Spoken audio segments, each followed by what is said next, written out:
오늘 우리에게 주시는 하나님의 말씀은 사무엘하 14장 12절에서 24절까지 말씀입니다. 오늘 본문은 새번역 성경으로 읽겠습니다. 개역 개정 성경으로 오늘 본문이 이해하기가 좀 어려운 부분이 있어서 오늘은 새번역 성경으로 읽도록 하겠습니다. 12절 그 여인이 드고아 여인을 말합니다. 또 간청하였다. 이 종이 높으신 임금님께 한 말씀만 더 드리도록 허락하여 주시기 바랍니다.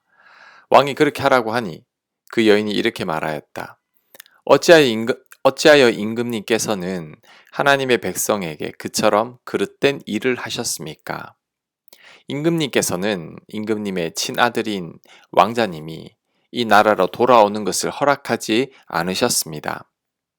이러한 처사는 지금까지 이 종에게 말씀하신 것과는 다릅니다. 임금님께서는 그렇게 말씀만 하시고 왕자님을 부르지 않으셨으니 이것은 잘못된 일이라고 생각합니다. 우리는 다 죽습니다. 땅에 쏟으면 다시 담을 수 없는 물과 같습니다.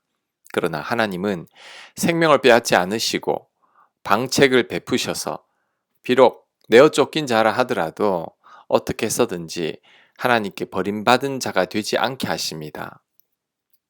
높으신 임금님, 제가 지금 임금님을 찾아뵙고서 이런 말씀을 드리게 된 까닭은 제가 친척들의 위협을 받으면서 이 문제를 임금님께 아뢰면 임금님께서 제가 간구하는 바를 들어주실 것이라는 확신이 섰기 때문입니다. 저희 집안 사람들이 저와 저희 아들을 죽이려 하고 하나님이 주신 이 땅에서 끊어버리려고 하지만은 임금님께서 저희 사정을 들어서 아시면 구원하여 주실 것이라고 생각하였습니다. 이 종은 또 높으신 임금님께서는 말씀으로 저를 안심시켜 주실 것이라고 믿었습니다. 임금님은 바로 하나님의 천사와 같은 분이시니까 저희 호소를 들으시고 선악을 가려내실 것이라고도 생각하였습니다. 임금님이 섬기시는 주 하나님께서 늘 임금님과 함께 계시기를 바랍니다.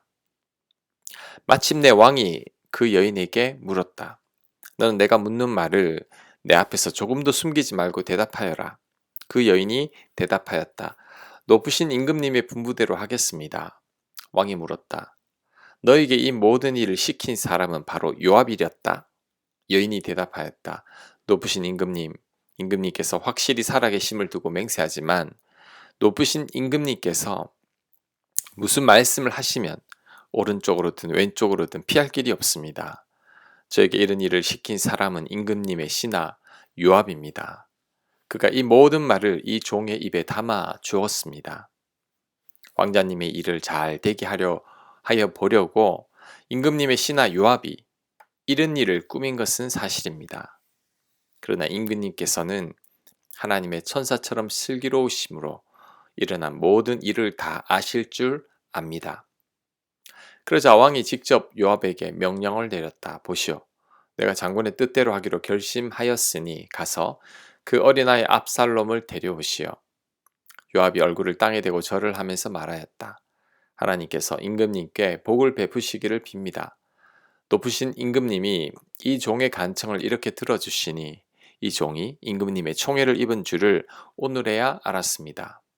그리고는 요압이 일어나 그슬로 가서 압살롬을 데리고 예루살렘으로 왔다.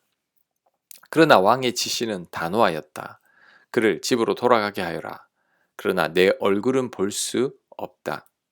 그리하여 압살롬은 아버지에게 인사도 하지 못하고 자기 집으로 돌아갔다. 아멘.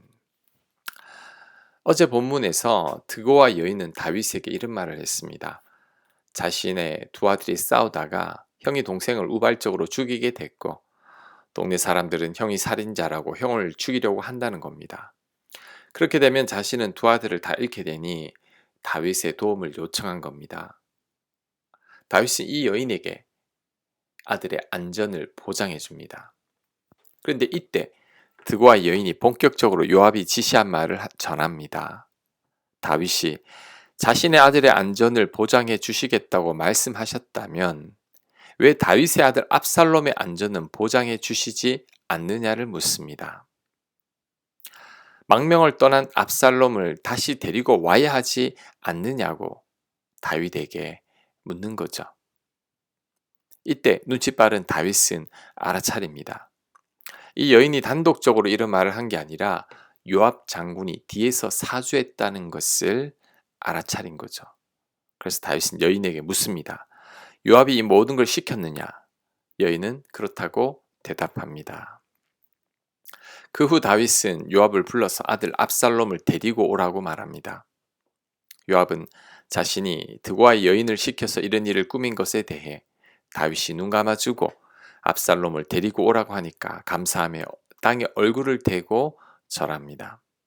하지만 요압이 압살롬을 데리고는 왔지만 다윗은 압살롬의 얼굴을 보지 않으려고 합니다. 압살롬은 아버지 다윗에게 인사도 못하고 자기 집으로 돌아가고 말았습니다. 자, 여기에서 한 가지 의문이 생깁니다. 다윗은 왜 압살롬의 얼굴을 보지 않으려는 걸까요?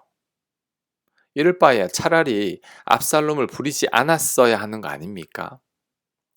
괜히 불러서 얼굴도 대면하지 않으니 압살롬이 서운함이 분노가 되었고 결국 아버지 다윗에게 반역을 일으키게 된 겁니다. 도대체 다윗은 왜 이러는 걸까요? 아직 다윗의 마음이 정리가 되지 않았기 때문입니다. 다윗은 아들 압살롬이 그리웠지만 마음 한편에는 아직도 형을 죽인 압살롬에 대한 원망이 남아 있었던 거죠. 아들을 사랑하는 마음이 있지만 용서치 못하는 마음도 존재했던 겁니다. 사랑과 원망의 마음이 교차했던 거죠. 그런데 드고아 여인을 통한 요압의 요청 때문에 거절할 수도 없는 상황입니다. 그래서 압살롬을 부르되 마음의 준비가 될 때까지 얼굴을 보지 않으려는 겁니다. 하지만 그로 인해 압살롬의 분노는 더 커지고 말았죠. 자, 이 대목에서 또 한 가지 의문이 생깁니다. 그렇다면 도대체 요압은 왜 다윗의 마음이 준비가 되지도 않았는데 무리하면서까지 압살롬을 부르려고 한 걸까요? 자신의 이익을 위해서입니다. 계속해서 자신의 권력을 유지하기 위해서죠. 다윗 왕과 압살롬에게 점수를 따기 위함입니다. 다윗이 압살롬을 그리워하는 것을 보고 자신이 압살롬을 데리고 오면 다윗이 자신을 더 신임할 것이라고 생각했던 것 같습니다. 다윗에게 더 점수를 따려는 거죠. 하지만 이런 요압의 생각은 오산이었습니다. 다윗은 압살롬을 그리워하긴 했지만 아직 만나고 싶어 하지는 않았습니다. 압살롬도 다윗과 마찬가지입니다. 압살롬도 타국에서 망명 생활하고 있으니 조국으로 돌아오고 싶었을 겁니다. 이런 압살롬을 위해 요압이 다리를 놓아주면 후에 다윗 왕의 후계자가 될지도 모르는 압살롬이 요압도 신임할 겁니다. 요압은 그것을 노리고 드고아 여인을 동원한 거죠. 하지만 압살롬의 분노만 더 커지게 된 거죠. 결국 요압이 다윗이나 압살롬을 걱정하는 마음으로 두 사람을 만나게 하려는 게 아닙니다. 두 사람을 통해 자신의 권좌를 더 강화하기 위함인 거죠. 다윗과 압살롬이 오른팔이 되어서 계속해서 자신의 권력을 유지하고 싶었던 거죠. 그렇게 보면 요압이 야심과 권력에 대한 욕심이 많은 인물이라는 것을 알 수 있죠. 하지만 욕심이 잉태한 즉 사망을 낳는다고 했는데 이런 요압의 야심 때문에 결국 요압은 죽게 됩니다. 이런 요압을 보면서 우리들은 권력이나 부에 대한 욕심을 버려야 함을 배울 수 있습니다. 사람에게 점수를 따기 위해 수단과 방법을 가리지 않는 기회주의적인 인간이 되어서는 안 될 겁니다. 그러면 요압과 같은 삶을 살게 된다는 것 꼭 명심해야 합니다. 그리고 오늘 본문을 통해서 배울 수 있는 한 가지 교훈이 더 있습니다. 그것은 문제를 만나면 피하지 말고 부딪혀 나가야 한다는 겁니다. 미루다 보면 더 큰 어려움을 겪게 됩니다.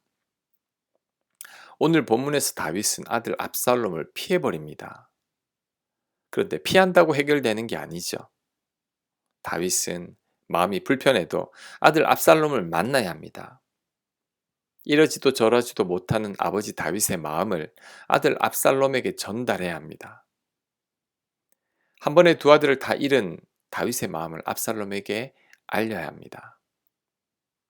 압살롬이 보고 싶었지만 죽은 암논을 생각하면 도저히 부를 수 없었던 자신의 마음도 전해야 합니다.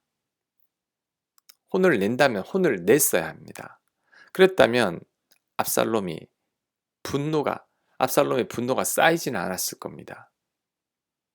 그런데 다윗은 그 모든 것들을 다 생략하고 그냥 아들을 외면했습니다. 안 보면 그만이라는 마음으로 대했던 거죠. 이런 다윗의 태도가 압살롬을 더 분노하게 했고 결국 아버지를 죽이려는 패륜 아들로 만들고 말았습니다. 골로새서 3장 21절을 말합니다. 아비들아 너희 자녀를 노엽게 하지 말지니 낙심할까 함이라. 다윗이 아들을 불러놓고 만나지 않으려는 것은 아들 압살롬을 노엽게 만들었고 낙심하게 만들었으며 아버지에 대한 분노를 품게 한 거죠. 그러니 압살롬이 반역을 할 수밖에 없는 겁니다. 우리들은 다윗과 같은 실수를 범해서는 안 됩니다. 우리들도 살다 보면 압살롬처럼 껄끄러운 사람들이 생길 때가 있습니다. 도저히 얼굴을 대면하고 싶지 않은 사람도 있죠. 하지만 그렇다고 다윗처럼 무조건 피하기만 하면 오해는 더 커지게 되고 또한 상대가 압살롬처럼 분노할 수 있다는 것을 기억해야 합니다. 그러니 우리들은 누군가와 뭔가 불편함과 오해가 생겼다면 무조건 피하기만 할 게 아니라 만나서 대화로 풀어나가야 할 부분은 잘 풀어나가야 합니다. 물론 이 과정이 결코 쉽지는 않을 겁니다. 상대의 얼굴만 봐도 화가 치밀어 오르는데 좋은 말이 나올 것 같지 않기 때문이죠. 하지만 이 상태로 계속 상대를 거부하고 피하다 보면 다윗처럼 더 큰 문제가 생기게 됩니다. 더 큰 오해와 갈등이 생길 수 있는 거죠. 그러니 무조건 피하기만 할 게 아니라 힘들어도 만나야 할 사람은 만나야 합니다. 내 마음을 터놓고 대화를 해야 하고 상대의 말도 한번 들어봐야 합니다. 그래서 서로 간의 갈등이나 오해는 풀어 나가야 합니다. 물론 이때 하나님께 지혜를 구해야 합니다. 하나님께서 갈등을 잘 해결해 주시기를 기도하면서 만나야 합니다. 그럴 때 하나님께서 다윗과 압살롬의 갈등이 생기지 않도록 은혜를 베풀어 주실 것입니다. 그들과 화목할 수 있도록 은혜를 베풀어 주실 것입니다. 아멘. 묵상과 적용 질문입니다. 나는 다윗처럼 누군가를 피하거나 외면하지는 않았는지 조용히 반성해 봅시다. 그 후에 어떤 결과가 생겼는지 돌이켜 보시기 바랍니다. 우리는 그때 어떻게 해야 좋았을까요? 기도합니다. 하나님, 다윗처럼 피하지 않게 하옵소서. 거부하고 외면하기보다 힘들어도 대면하여 풀어나갈 수 있는 저희가 되게 하여 주시옵소서. 주께서 우리의 마음을 넉넉하게 하셔서 모든 이들과 화목할 수 있도록 역사하여 주옵소서. 예수님 이름으로 기도합니다. 아멘.